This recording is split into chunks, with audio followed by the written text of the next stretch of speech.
Traveling back in time now, this used to be hard. We fly past the Middle Ages, the first human civilization, the ancient ancestors of the first humans, the dinosaurs, the first land animals, the ancient sea creatures, and so on to the very beginning of all time. And there it is. This nebula is our solar system. Right now, it's just a cloud of multicolored dust made of hydrogen and helium spinning around. This cloud has begun to shrink and become denser. There's a theory that there were supernova explosions near our nebula.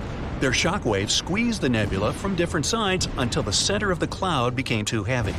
The enormous weight presses it, and nuclear chain reactions begin at the very center of this cloud. It heats the cloud and makes it glow. Soon it forms into a dense sphere, and that's how our sun is born. It happened about 4.5 billion years ago. Our planet doesn't exist yet. There's only a disk of dust and space debris orbiting the young sun. These pieces of debris are fusing gradually and getting heavier and heavier. Let's look at the very center of this pile of asteroids. The total weight of the debris compresses the central region so much that a dense metallic core is forming there. The enormous pressure heats the core, and the temperature at the center of the young Earth reaches nearly 10,800 degrees. And there's a liquid core around the solid one. It creates the magnetic field of our planet. Now, when radiation from the sun and the solar wind reaches Earth, it smashes into a shield in the form of our magnetic field. So far, our planet is burning and looks more like a ball of lava. But it begins to cool down, forming a solid crust. At this point, another protoplanet appears on the horizon. It looks more like an asteroid, the size of Mars.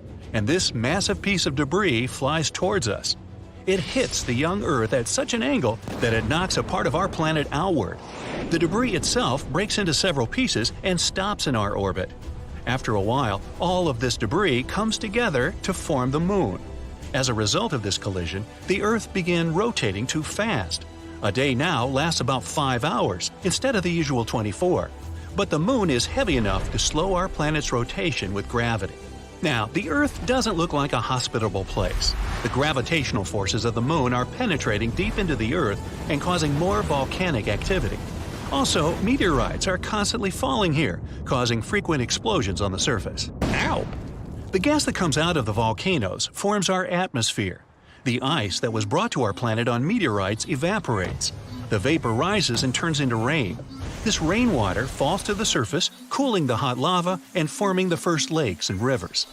For several 100 million more years, Earth resembles the surface of Venus. It's a lifeless place with a bunch of volcanoes, acid rains, and no oxygen to breathe. The sun wasn't as bright as it is now.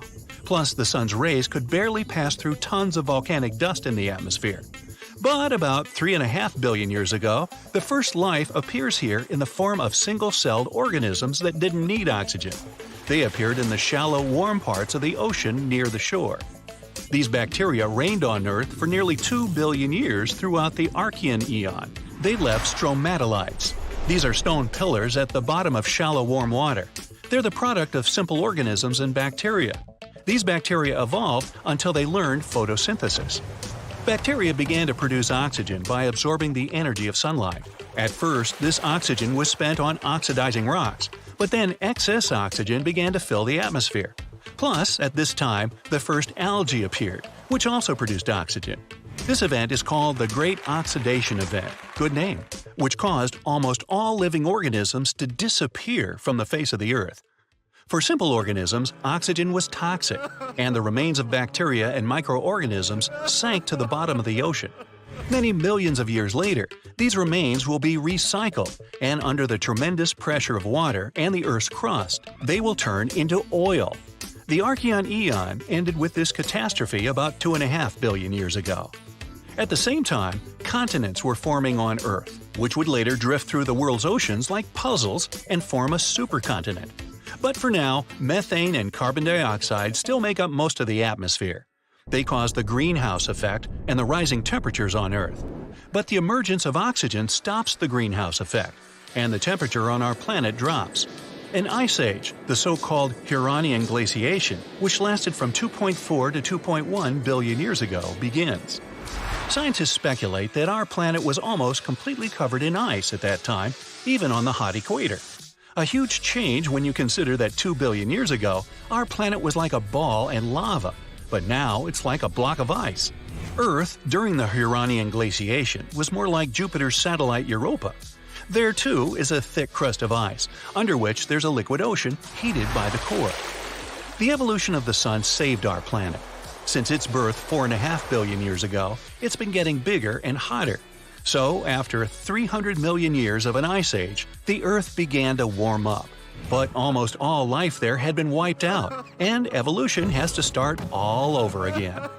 About 1 billion years ago, all of the continents of our planet were assembled into one hypothesized supercontinent, Rodinia, and all the oceans made up one colossal ocean of Miravia. 750 million years ago, that continent broke apart and huge chunks of land began drifting across the planet. Complex plants and multicellular organisms appeared just at this time. Algae, sponges, and fungi weren't the only inhabitants of the ocean. This is Sprigina. They're a kind of worms the size of a human finger. We have remains of these animals that are at least about 550 million years old.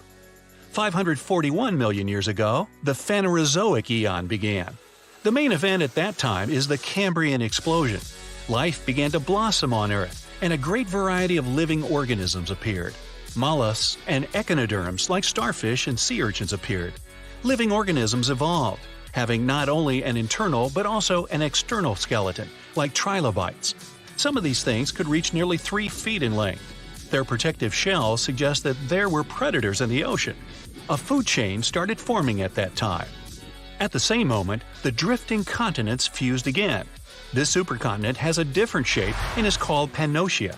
Later, these continents drifted apart again and began to collide with each other. This led to the formation of mountain ranges. Then the continents met for the last time and formed the giant supercontinent Pangaea about 335 million years ago. Here we can already see the outline of the modern continents of Africa, North and South America, Australia, and Eurasia. One of the largest sea creatures ever, the Dunkleosaurus, appeared. Some individuals could be as long as a school bus and weigh as much as a large SUV. The land had a hot and humid climate. It encouraged ferns and other plants to grow faster. Some of them could reach the height of a 3-story building. And for the first time in Earth's history, some animals leave the ocean and go on lands, such as L-Generpeton and Ichthyostega. Anyway, at first, they live only on the coast because their skin wasn't adapted to the constant sunlight. In addition, they experience breathing problems. The first animals on land had both gills and lungs, but the lungs were underdeveloped, so they had to return to the water. Millions of years later, these animals evolved into more advanced amphibians. Though they were no bigger than ordinary lizards, they could already live fully on land. But this blossoming of life ended in a new ice age. Glaciers from the poles slowly crept toward the equator. Animals weren't prepared for this, and most of them didn't survive this extinction event. But 290 million years ago, evolution retook hold and more evolved land animals began to appear.